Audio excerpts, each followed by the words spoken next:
আসসালামু আলাইকুম রহমতুল্লাহি ওয়া বারাকাতুহু। আজকে আপনাদের সাথে আমি একটি আমার অভিজ্ঞতা শেয়ার করতে চাই। সেটা হচ্ছে আমার কিছুদিন যাবৎ আমার জিহ্বায় কামড় পড়তো অনেক। মানে কিছু খাবার খেতে গেলে বা কথা বলতে গেলে জিহ্বায় কামড় পড়তো। তো এটার জন্য আমি আমার বাসার পাশের মসজিদের একজন ইমাম সাহেব হুজুরের সাথে শেয়ার করি কথাটা, যে হুজুর, আমি কথা বলতে গেলে বা খাবার খাইতে গেলে আমার বেশিরভাগ সময় জিহ্বার মধ্যে কামড় পড়ে, তো কি করতে পারি, কোনো আমল আছে কি না? তখন হুজুর বলল যে জিহ্বায় কামড় পড়ার কারণ হচ্ছে, যেটা আর কি মেডিকেল সায়েন্স, দুনিয়া বিজ্ঞানে যেটা মনে করেন, যদি চর্বি জমে যায় তখন আর কি রক্ত চলাচল খুব কম করতে পারে, তাই ওই কারণে আর কি জিহ্বায় কামড় পড়তে পারে। এটা বলল। এটার জন্য ডাক্তারি পরামর্শ নিতে বলছে, আর বলছে আর একটা আমল আছে, সেই আমলটা তুমি করতে পারো। সেটা হচ্ছে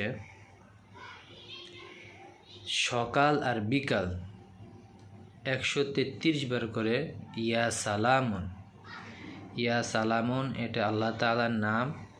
এই নামটি সকালবেলা এবং বিকালবেলা 133 বার করে পড়তে, এবং এই 133 বার বলার আগে দুরূদ শরীফ 3 বার পড়তে বলছে। 3 বার দুরূদ শরীফ পরে ইয়া সালামুন, আল্লাহ তাআলার এই পবিত্র নামটি 133 বার পড়তে বলছে, এবং শেষ করে আবার 3 বার দুরূদ শরীফ পড়তে বলছে। তো এরকম আমি হুজুরের দেওয়া এই আমলটি আমি প্রায় অনেক দিন যাবৎ করছি, প্রায় 1-1.5 মাস 2 মাস যাবতের মতো। তো ইনশাল্লাহ আমি 2 মাস পরে প্রায় ফলাফল পেয়েছি, আলহামদুলিল্লাহ।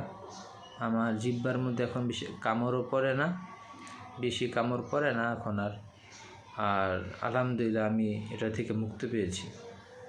তো আমি এটা বলতে চাই যে অনেক রোগের অনেক আমল আছে, অনেক কিছুর অনেক আমল আছে। তো এটা থেকে আমি উপকৃত হয়েছি এই আমলের দ্বারা, তাই আপনাদের সাথে শেয়ার করলাম।